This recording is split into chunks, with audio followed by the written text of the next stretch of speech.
ચાલો દોસ્તો, માનવ આંખ અને રંગબેરંગી દુનિયા પાઠ 10 એના ખૂબ જ અગત્યતા ધરાવતા પ્રશ્નોની ચર્ચા કરીએ। જેમાં પહેલો પ્રશ્ન દોસ્તો છે કે લઘુ દ્રષ્ટિની ખામી એટલે કે માયોપિયા થવાના કારણો જણાવી તે કેવી રીતે નિવારી શકાય, યોગ્ય આકૃતિ દ્વારા તે દર્શાવો।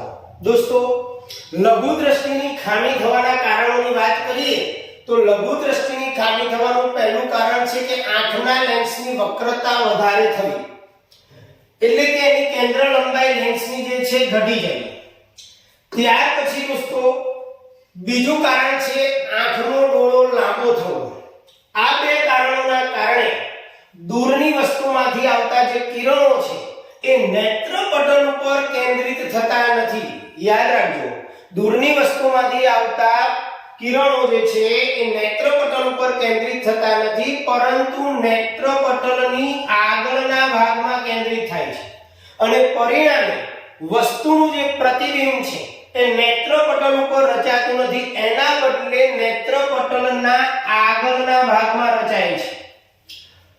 આ લઘુ દ્રષ્ટિની ખામી થવાના કારણે હવે કેવી રીતે નિવારી શકાય? તો દોસ્તો, લઘુ દ્રષ્ટિની ખામી નિવારવા માટે વ્યક્તિએ યોગ્ય કેન્દ્ર લંબાઈ વાળા અંતર્ગોળ લેન્સના ચશ્મા પહેરવા જોઈએ। યાદ રાખજો, લઘુ દ્રષ્ટિની ખામીને નિવારવા માટે વ્યક્તિએ યોગ્ય કેન્દ્ર લંબાઈ વાળા અંતર્ગોળ લેન્સના ચશ્મા પહેરવા જોઈએ।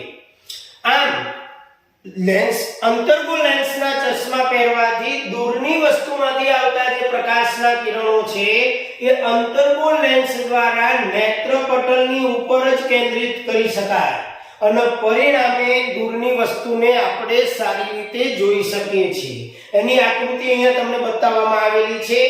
પહેલી આકૃતિ જે છે લઘુ દ્રષ્ટિની ખામીની છે, જેમાં નેત્રપટલ ઉપર રચાવાના બદલે અહીંયા આગળના ભાગમાં ભેગા થાય છે, એટલે કે પ્રતિબિંબ નેત્રપટલના આગળના ભાગમાં રચાશે।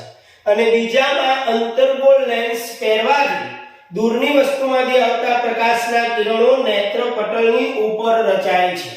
ક્લિયર દોસ્તો? ખ્યાલ આવી ગયો? ખૂબ જ અગત્યનો પ્રશ્ન છે। ત્યાર